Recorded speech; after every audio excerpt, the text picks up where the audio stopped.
Okay, this week's news. Hello, everybody. Welcome. I'm Jim McCotter. What kind of a person do you think would be against? 1. Condemning Charlie Kirk's assassination. Commending law enforcement. Expressing condolences to Charlie Kirk's family. Honoring Charlie Kirk's dedication to discourse. Rejecting political violence. What kind of a person do you suppose that would be? A socialist? A Marxist? Yes, both of these like-minded groups would be against all 5 points. But there is one other group that is like-minded to these two groups, who presently are most destructive in our society today: the Democrats. Why do I say this? This Friday, the U.S. House passed a resolution to honor Charlie Kirk. The above 5 points made up the whole resolution. Every Republican voted for it. 38 Democrats voted against it. One of the most influential Democrats, who is now rumored to run for president, Representative Alexandria Ocasio-Cortez, she voted no on this House resolution. Then she stood and declared, quote, "We should be clear about who Charlie Kirk was, a man who believed that the Civil Rights Act that granted black Americans the right to vote was a mistake, who after the violent attack on Paul Pelosi's claimed that some amazing patriot out there should bail out his assailant, and accused Jews of controlling not just the colleges, it's the nonprofits, it's the movies, it's Hollywood, it's all of it. His rhetoric and beliefs were ignorant and sought to disenfranchise millions of Americans, far from working tirelessly to promote unity as asserted by the majority in this resolution." End quote. I'm not going to take the time here to go to all the sources where AOC just took things out of context to lie about Charlie Kirk. I would hope most of my audience knows that those Democrats that are demeaning Charlie are not only dishonest, but are bent on destroying what is left of our Judeo-Christian nation. Other than to report on the wonderful House resolution to honor Charlie Kirk, I always like to share some practical Jesus application with the news. But first, you need to know something that most Christians are never taught.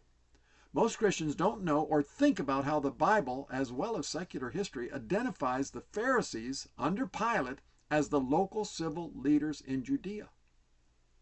Think about what the Pharisees who arrested Jesus and had his mock trial. Think about when the Pharisees continued to arrest the apostles, jailed them, and had them whipped. Moreover, Jesus confirmed this when he was addressing the Pharisees in all of Matthew 23. Jesus started out by saying this verse in verse 2, "Pharisees who sit in Moses' seat." Quote, end quote. Moses was the top civil leader of the Jewish nation. It was clearly understood that whoever sat in Moses' seat was in the top civil leadership. Everyone is a sinner, but Jesus approached most sinners one way and the corrupt civil leaders with power and influence in a completely different way. In this context, Jesus is comparing sinners with his own Pharisaic civil leaders. Matthew 21:31, quote, "I tell you the truth, civil leaders. Corrupt tax collectors and prostitutes will get into the kingdom of God before you do." End quote.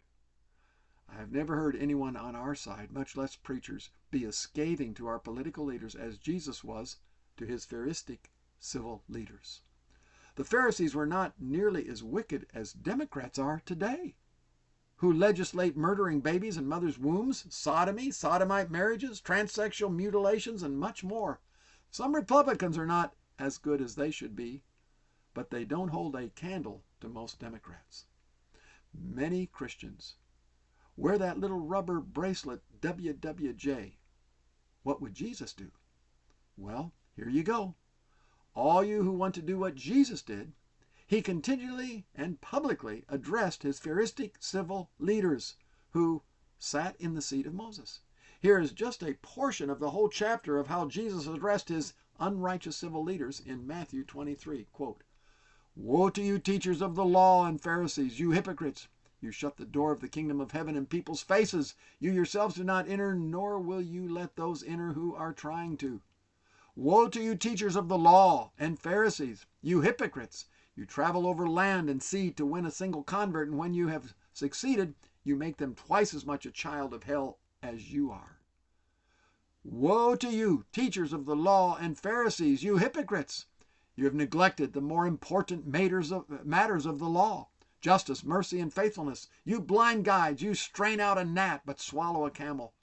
Woe to you, teachers of the law and Pharisees, you hypocrites! You clean the outside of the cup and dish, but inside they are full of greed and self-indulgence.